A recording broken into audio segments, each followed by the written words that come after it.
we're good to go. Charles, what do you think we're going to talk about today in an ideal world? Okay, what we're going to talk about today is we're going to talk about what happened at the UN Climate Summit on Monday the 23rd of September in New York. This was a really, really important meeting for the world.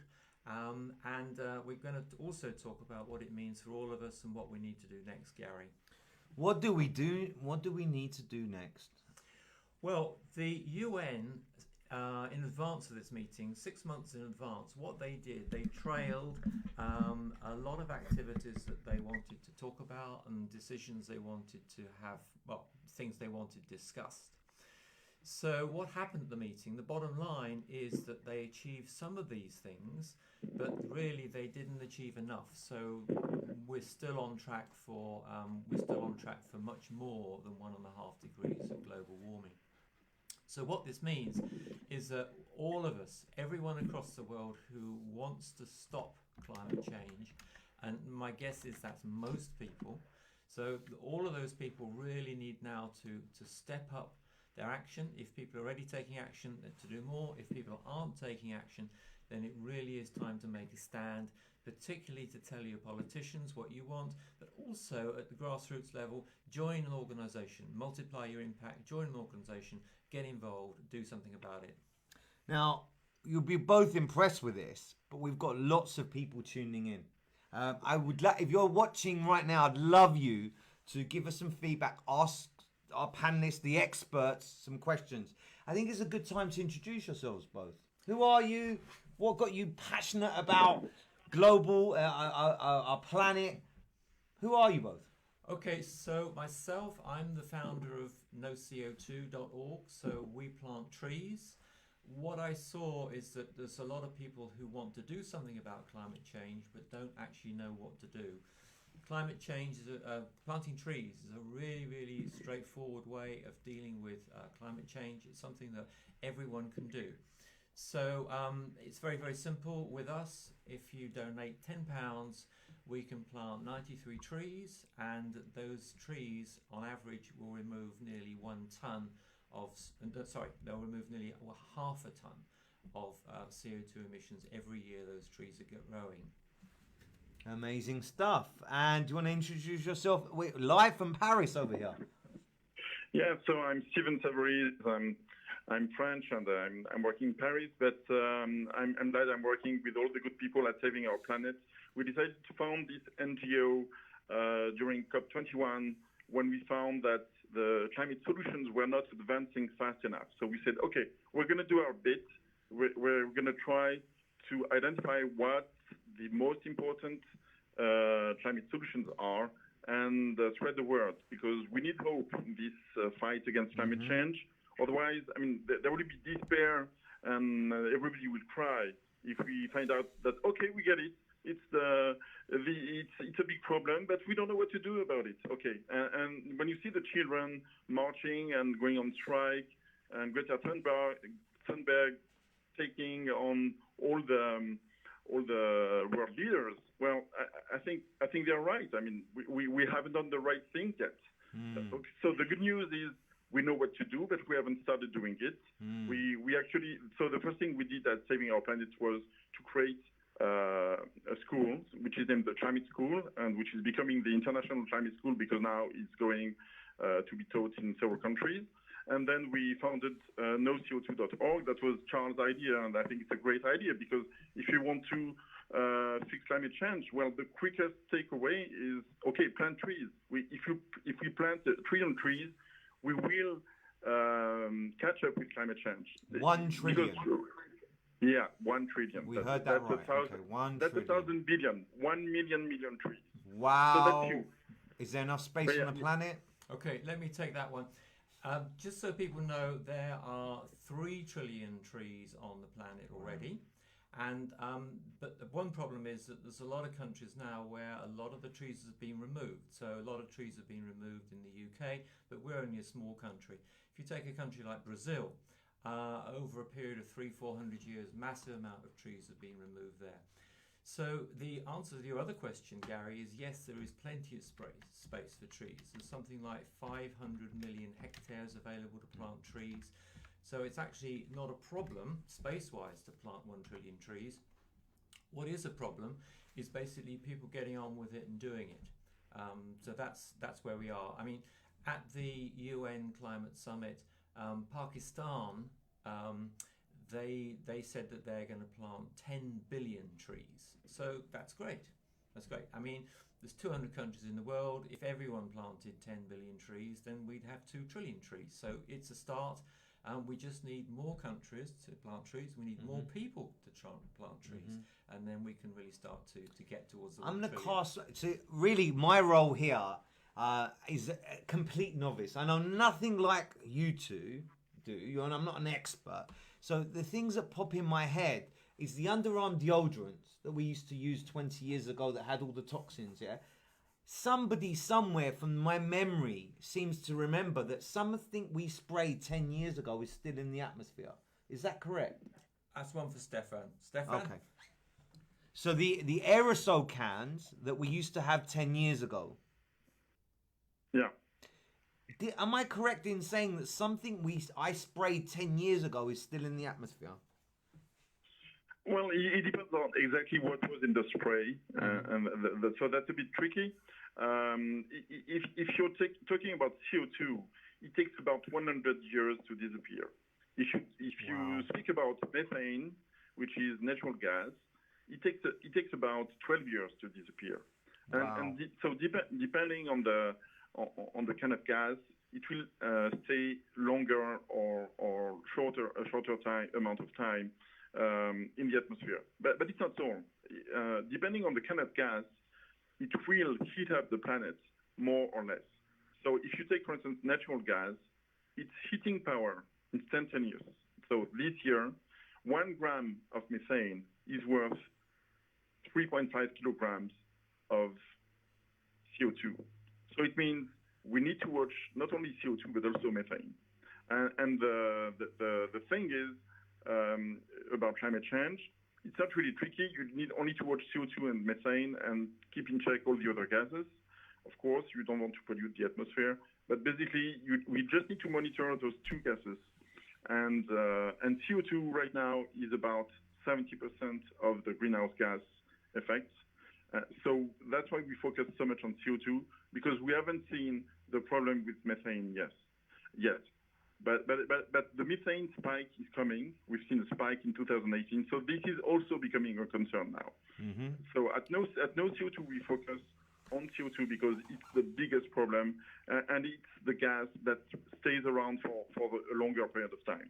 It stays around for a decade, when methane stays around only for 1 decade. And the ozone layer, we talk about the ozone layer. There are, am I correct in saying there are some parts of the world there is no ozone layer at all? Actually, the ozone layer is a good example of what can be done at worldwide level. So the Protocol of Montreal fixed essentially the problem, which is we stopped destroying the ozone layer, and now we have really almost a success, which is it has been proven that worldwide action is possible and can have an effect by protecting the ozone layer. So the situation is good.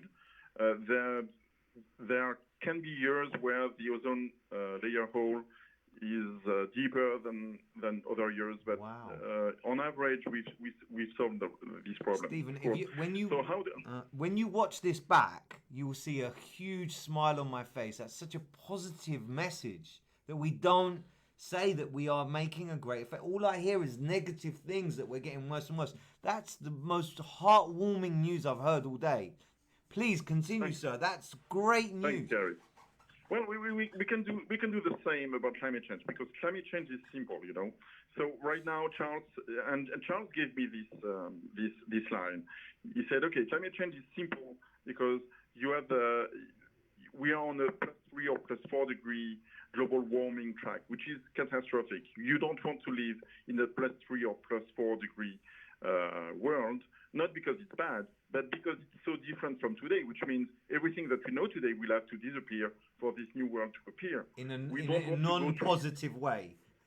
Yeah. It would be a huge phase of destruction before life becomes thriving again, and it could last for thousands of years. We don't want our children and grandchildren to live that.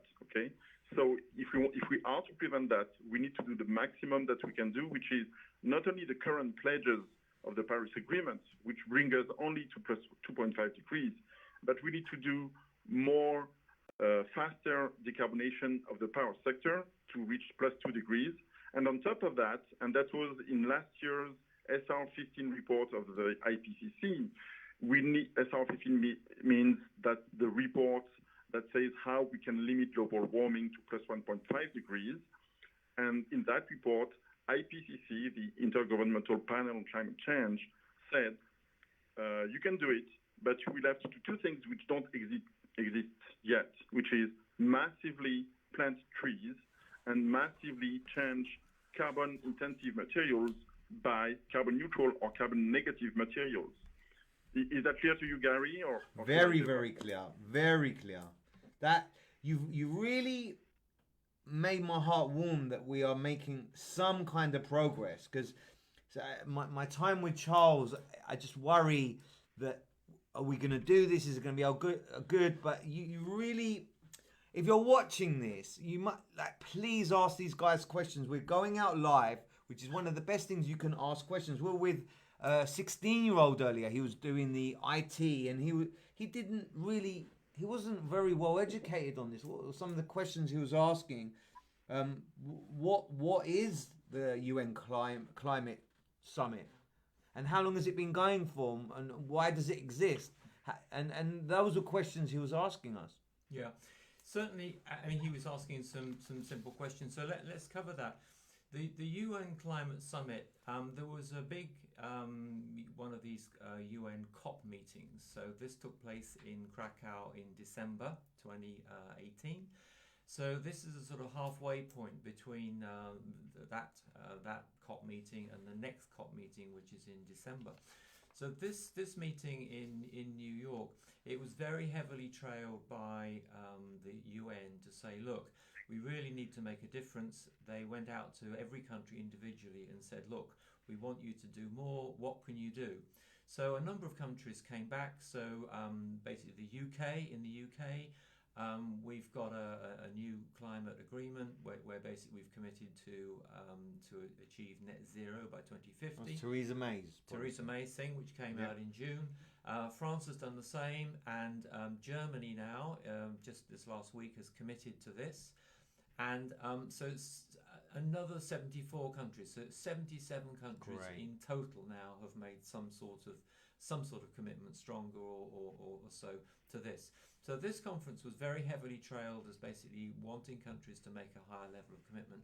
So some have, but the bottom line is that not enough action is being taken, and that's why we need to go out to everybody and say you've got to do more. So what does it mean for me, the person on the street, about the, because it seems so far removed? You think, well, what's that got to do with me, Charles? Well, let me start this off, and then I'll hand over to Stefan. It means a hell of a lot. I mean, we're used to the world as is. We're used to technology improving things. We're used to a better standard of living. We're used to the world getting gradually better. What the climate change means is that we're going to face a very different world in the future, and particularly our children and grandchildren are going to face this. So the bottom line is a very simple thing: rising sea levels. So there's some places in the UK which are close to that. Someone was saying today that Cambridge is a place. It was on the news yesterday. Yeah. So major cities of the world. So New York, Shanghai, Osaka. There's plenty of cities in the world, and some of in the developing world. A lot of cities in the developing world.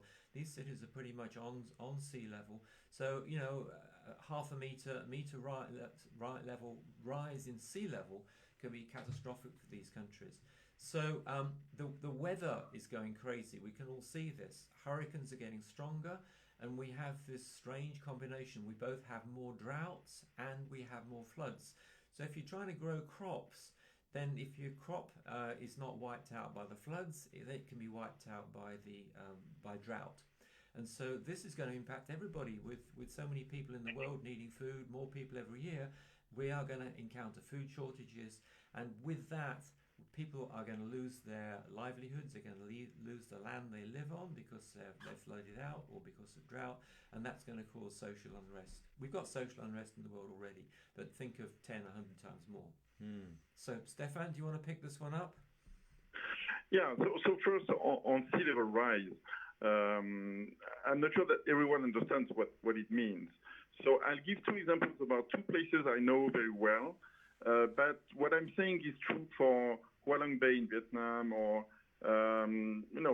any low-lying area. And all the Venice. I've been to Venice a few times. They're always being flooded. Now. Yeah. That's currently they're worried about Venice. They put some sophisticated things in place for that place, but yeah.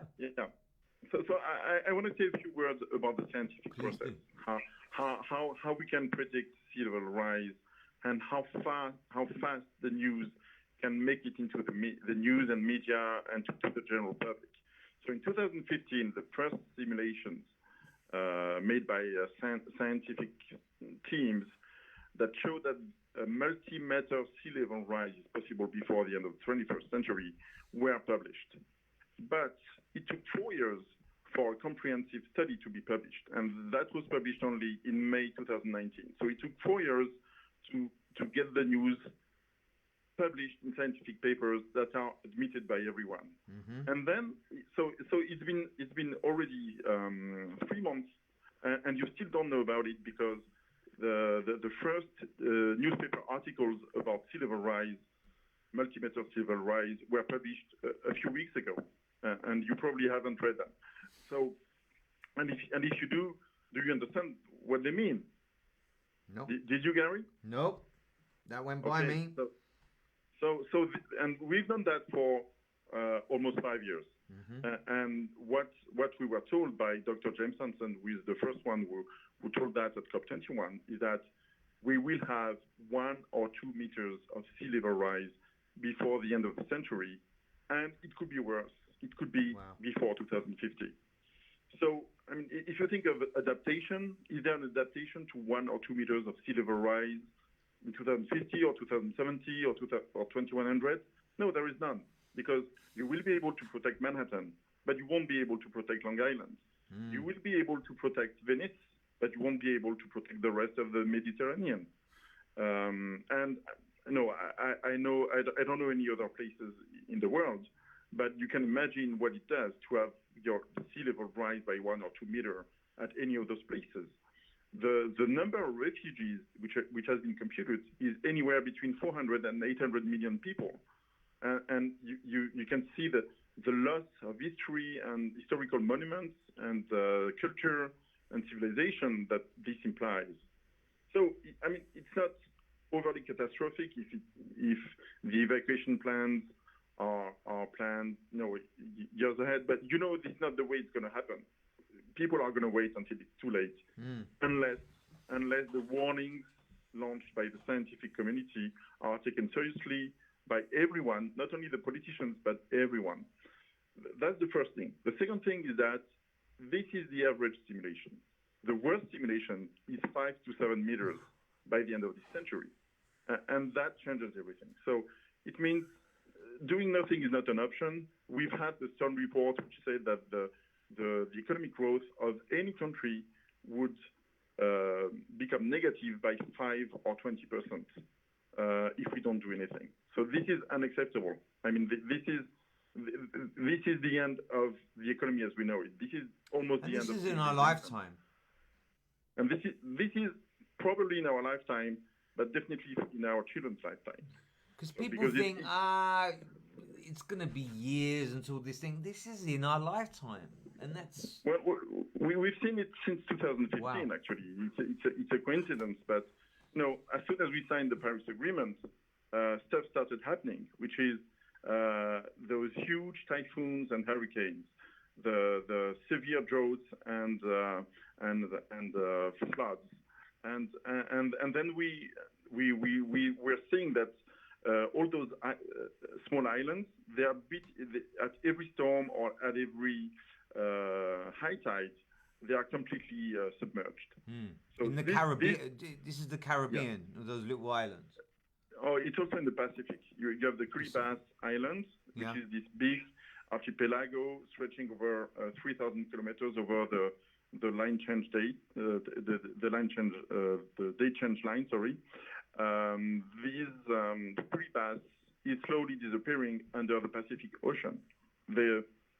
So we were warned about that by the president at the time, which was President Anotetong, and he told us, okay, I just bought 50,000 hectares of land to shelter my people in case overnight I have to move 300,000 people to Fiji.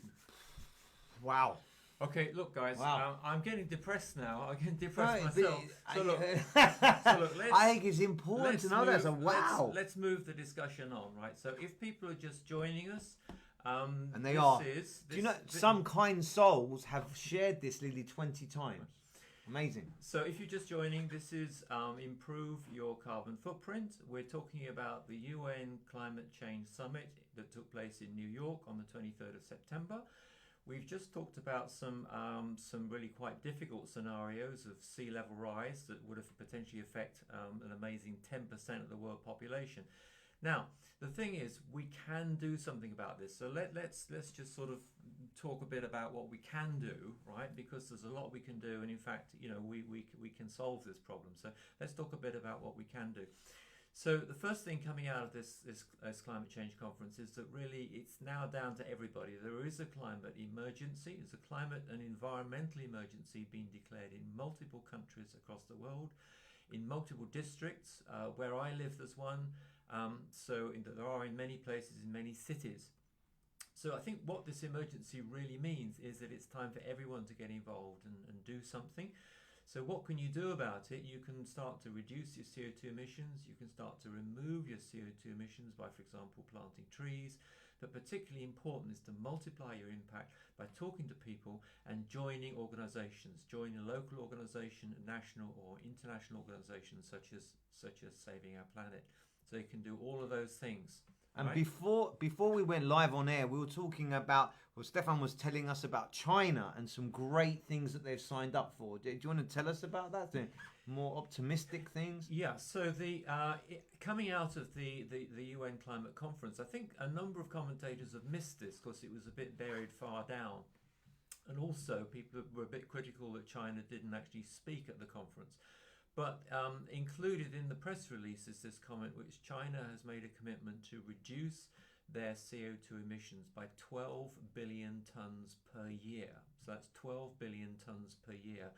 Now, to put it into perspective, we in the UK on average each create about 7 tons of CO2 emissions per person per year. So for a family of 4, that's 28 tons. So 12 billion tons divided by 7 tons per person average, that's the equivalent CO2 emissions disappeared of 1.7 billion people. So that's a lot of emissions. So the thing is with these commitments, the commitment by the UK to net zero in 2050, that's been through Parliament. Some of the commitments that are being made, like this week, by these 77 countries who have committed to do similar things, they're not commitments at that firm level.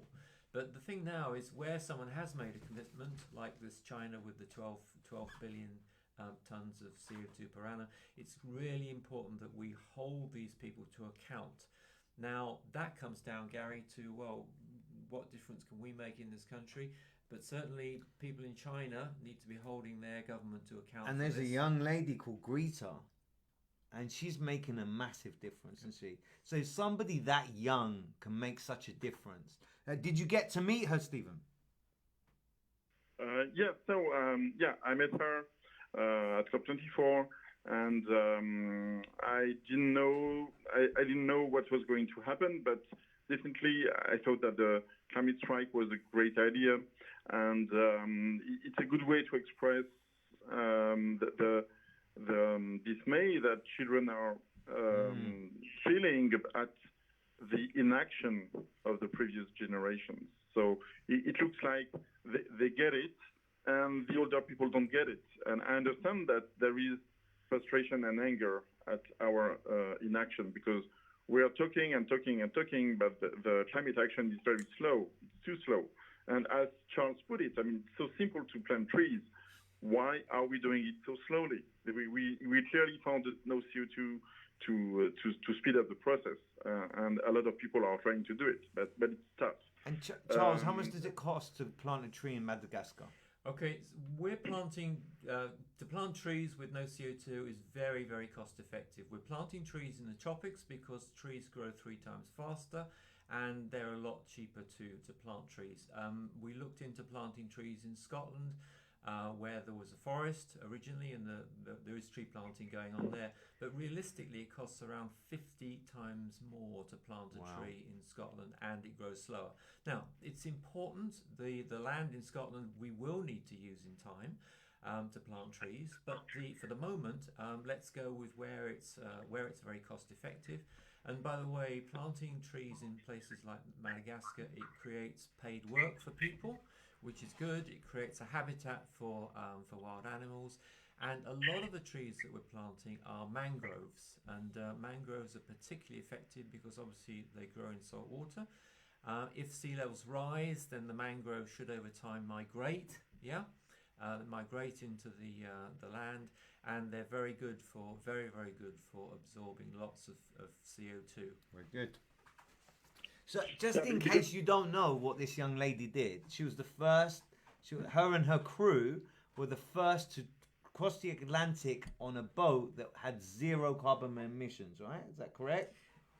As I understand it, yes. Stefan, are you an expert on this on Greta's boat? Yeah, well, I don't comment too much on symbolic gestures. I think it was a great symbolic thing to do, but I'm more keen on impact. And we must make a difference between symbols and impact. Symbols are just a way to spread the word and bring more people on board, and that's important. But after that, right after that, everyone must think about the next thing, which is, okay, now that I get it and that I know that I must do something, what can I do which has some impact? So really taking a plane and planting trees or taking a carbon-free boat is exactly the same for the climate. The climate doesn't care whether we make a nice gesture or we just plant trees to compensate for CO2 emissions. What climate cares about is overall, at the end of the year, how much CO2 have you saved? How much CO2 emissions did you avoid? And this is exactly the question that nobody is asking. So please, from today, ask yourselves, what am I doing to save CO2 emissions? If you have no clue how to do it, we issued 2 point of views at Saving Our Planet. The one of last year with 12 solutions, 7 individual and 5 collectives. Brilliant. And the one that was published just a few weeks ago, and Charles can tell us more about it. Okay, so that point of view, that point of view from Saving Our Planet was focused specifically at the UN for this conference, and one of the points that the UN themselves talked in advance about the importance of what they call carbon pricing. So carbon pricing, it's really very, very simple. It's about increasing the price of using fossil fuels, so that people are moved away from fossil fuels to something else. So that's the whole idea of it, and all economists say that it's a great idea. It's been talked about for 10 years, but from what I can see, there was 0 discussion about it at the UN Climate Summit, and it absolutely needs to be talked about because it's still a great idea. Now, the version of this that is being talked about, and you can look at the website, it's called Climate Income, climateincome.org. It's a very, very simple principle. This is not a tax. So what this is that basically if you're an average user, then you pay extra for your fossil fuels, but at the end of the month, end of the year, you get back a rebate. So as an average user, you'll actually get back you'll get back more in rebate than you pay. But I'm gonna challenge you here. That doesn't inspire me. I think what we need is inspiration, because politicians they get out of office. They know that they've got 3 years, 4 years maximum. So we need a champion, in my opinion, and I'm no expert. But for a movement to happen, we need a figurehead of somebody who's going to really take this on board. What's your opinion, Stephen? How do we get people inspired to make this change in this movement? Apartheid. If you think about apartheid, and we think about slavery, and we think about these big changes in mankind, what did it take to make that difference? We're going to need something as big as that movement. Do you think that's a fair, Stephen?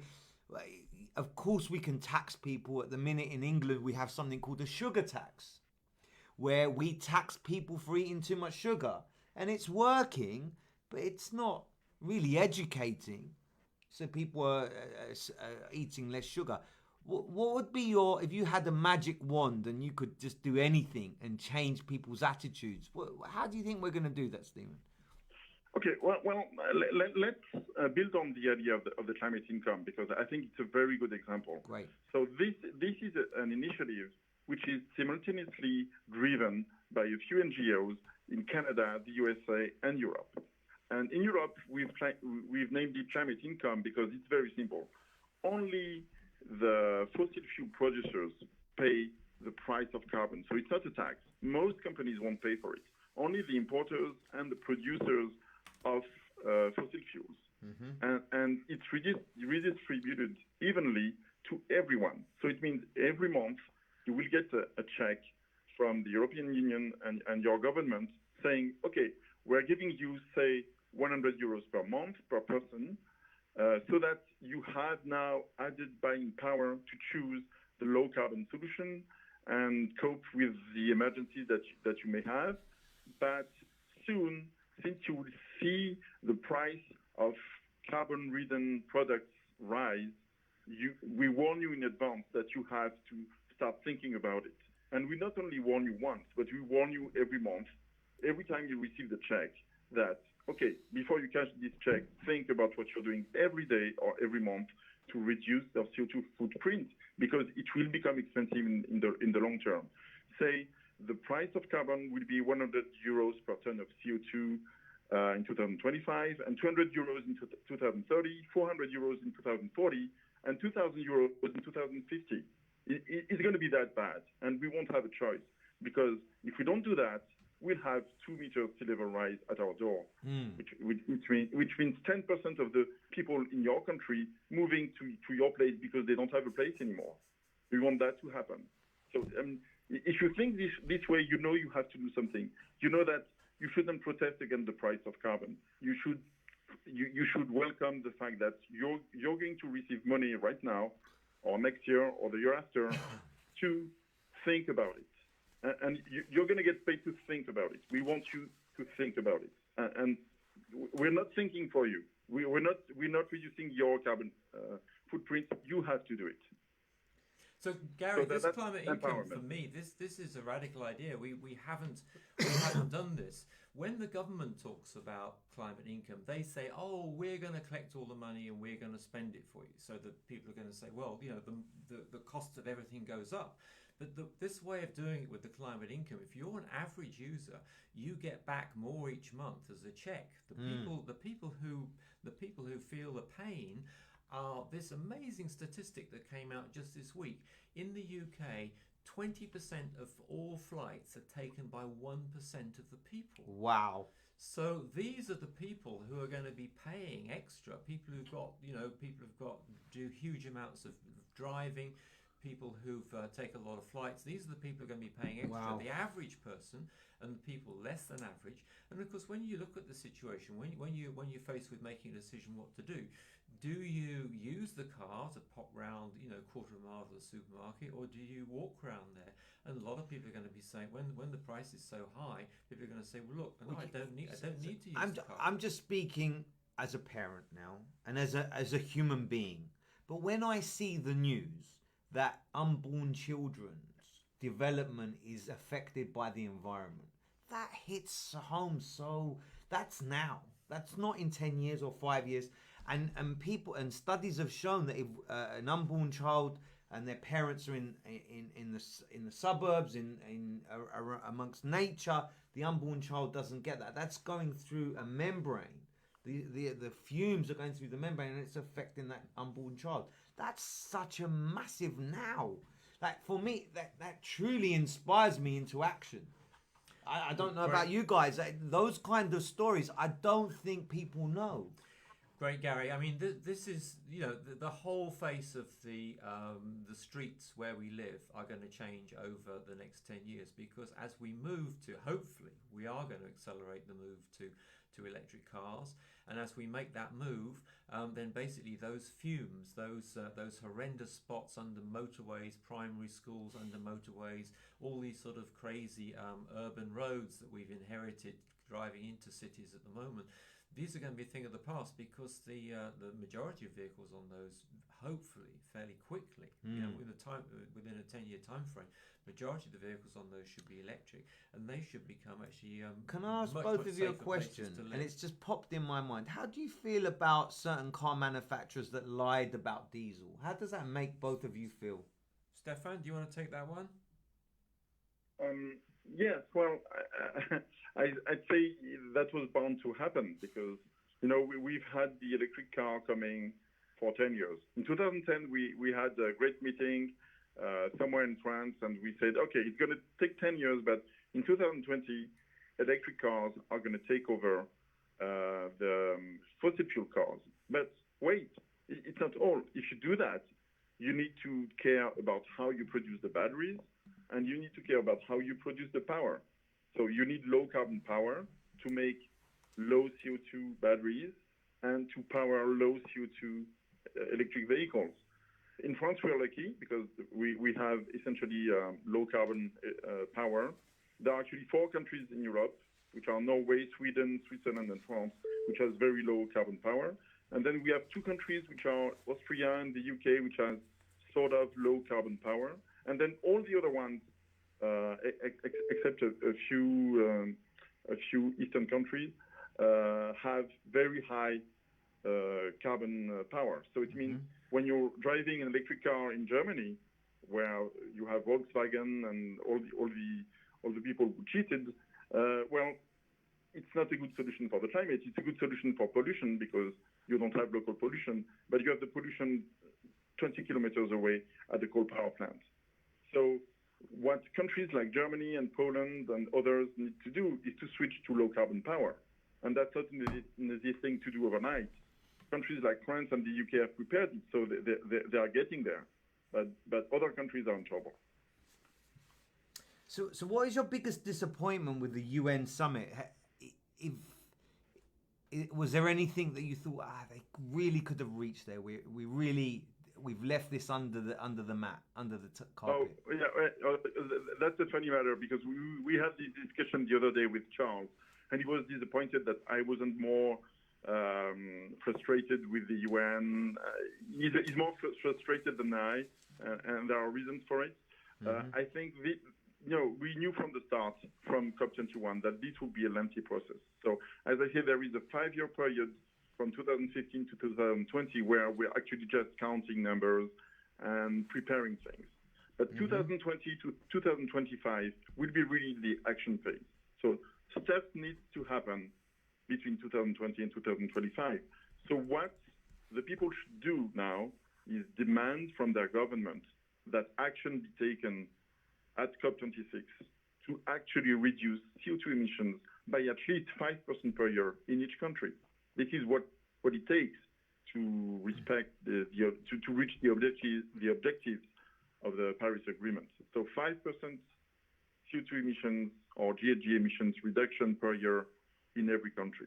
That would be the first thing that the people should demand to their governments.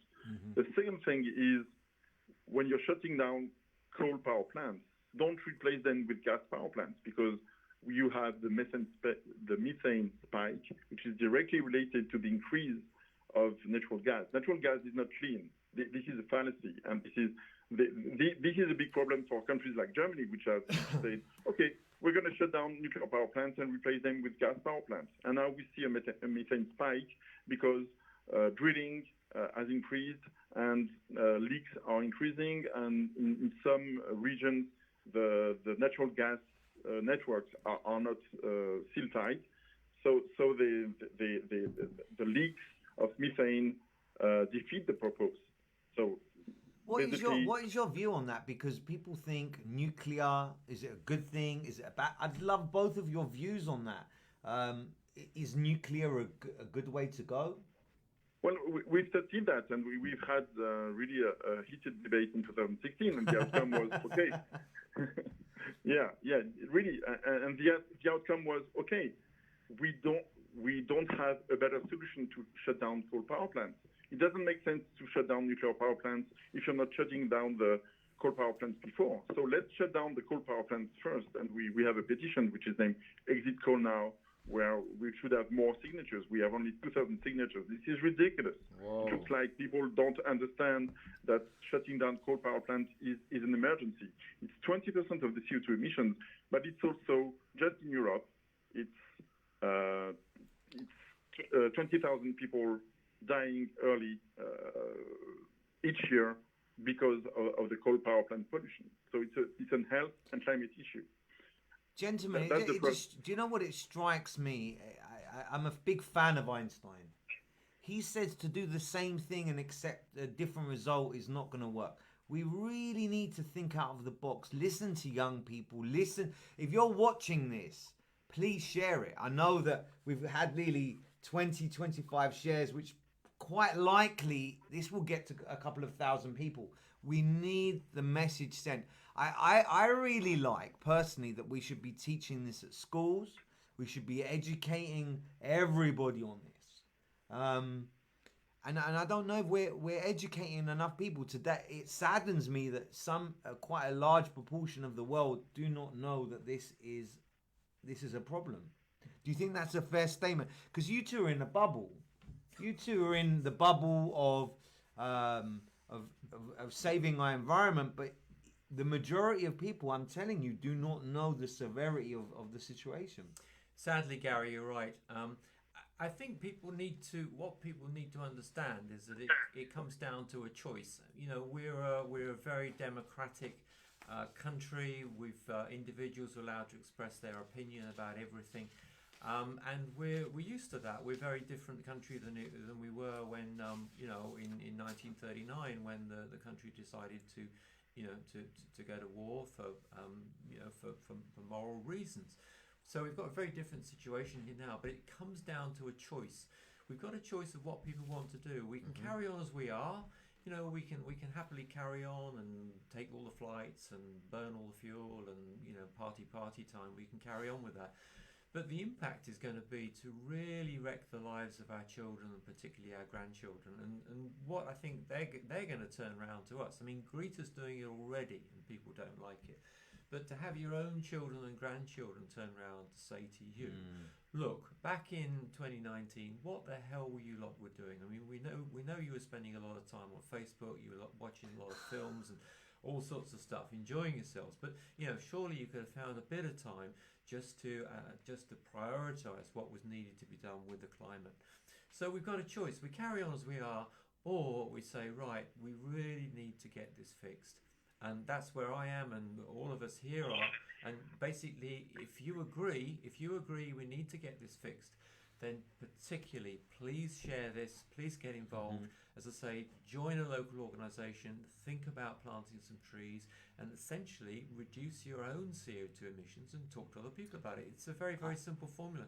I mean, if you take something like in the UK, electricity, right? You can switch from from the big 6 electricity suppliers. You can switch to a supplier who provides renewable, clean, green electricity, and you don't even notice the difference. It may cost a few pounds more. Chances are it's actually going to cost you less. So that's a great example. You can trim 6% off your CO2 emissions without even noticing. I love the fact that for a small amount of money, I can neutralize my carbon footprint.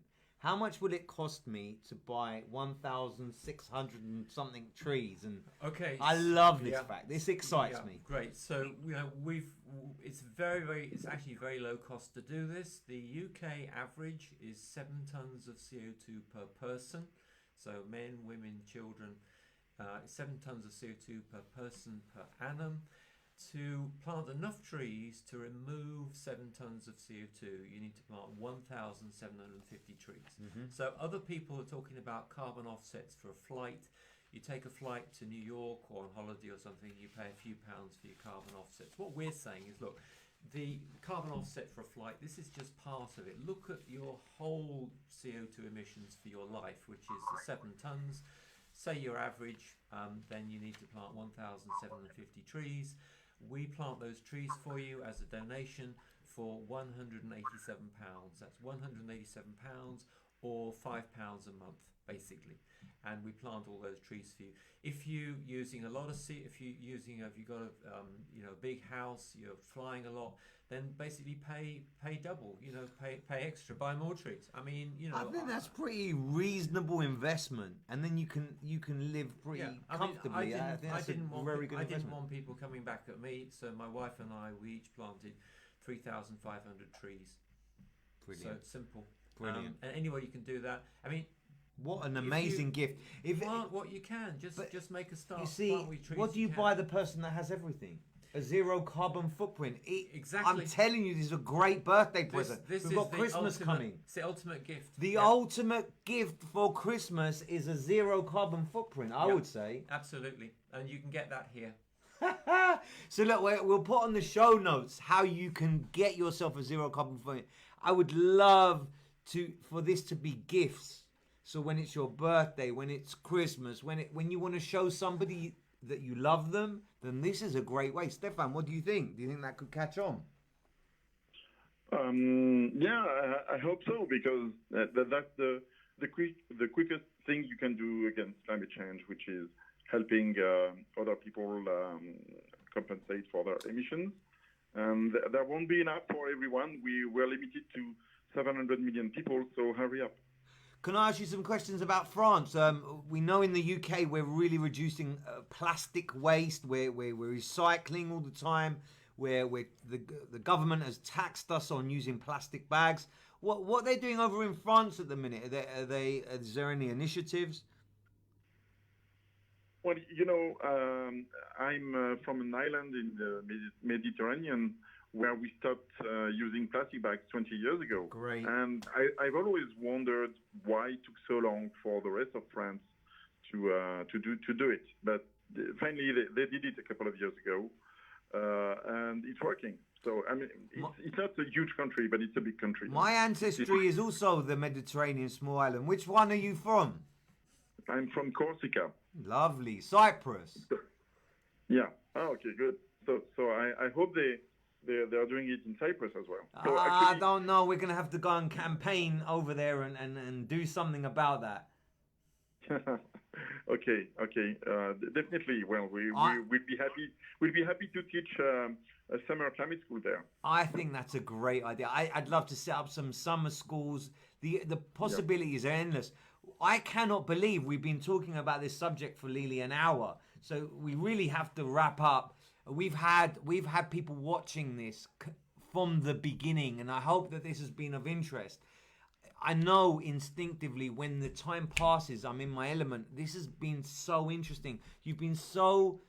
I want to acknowledge you, Stephen, for your kindness of giving up your time and how much you do for our planet, and how we acknowledge you for all your hard work, sir. Thank you very much. Really, and thank you for your time today. We really want to wrap up and with that final thought. Just to summarise, we're talking about how to improve your carbon footprint. So first of all, reduce what CO2 you can. So basically, use the car less, switch your electricity, take less flights. So do what you can to reduce your CO2 emissions. Then think about removing the rest. So it's £187 to plant 1,750 trees. talk to your friends about it, find out what they think, talk to them, find out what's going on. And if you want to make a difference, please join an organization. Join a local organization, a national or international organization like Saving Our Planet. Join an organization because of the multiplier effect. So, and take a walk. Take a walk instead, yeah. Forget taking the car, take the bike. So, in 2 weeks' time, we've got another Facebook Live. And on that, in 2 weeks' time, on the Friday, the 11th of October, same time, same place, we have got Steve Fitch, who is the CEO of Eden Reforestation. He's dialing in from Mozambique to talk about reforestation, talk about what they're doing. So they have planted 265 million trees. So give us your questions in advance. info@n0co2.org. That's info@n0co2.org. Or put the questions onto our Facebook page, N0CO2. So, Gary, over to you. Yeah, if you've enjoyed the show, please share it. Mention little sound bites that you've heard today. Like for me, I probably repeat 10 times a week. I said it today. We swallow 1 credit card worth of plastic a week. That's a fact. Let's stop that happening. Let's try and plant some trees. Let's stop using plastic bags. There's so much you can do. A tiny little bit. If everyone did a tiny little bit, it would be a big, big difference. And I'm very grateful to you both for championing on our behalf. And those that don't know how much you both do, well, I really appreciate it. On behalf of everyone, I'm very grateful to you both. Thank you. Thanks, Gary. Thank you. Have a nice weekend, and we'll see you in 2 weeks' time. Goodbye. Thank you. Thank you. Ta-da! It's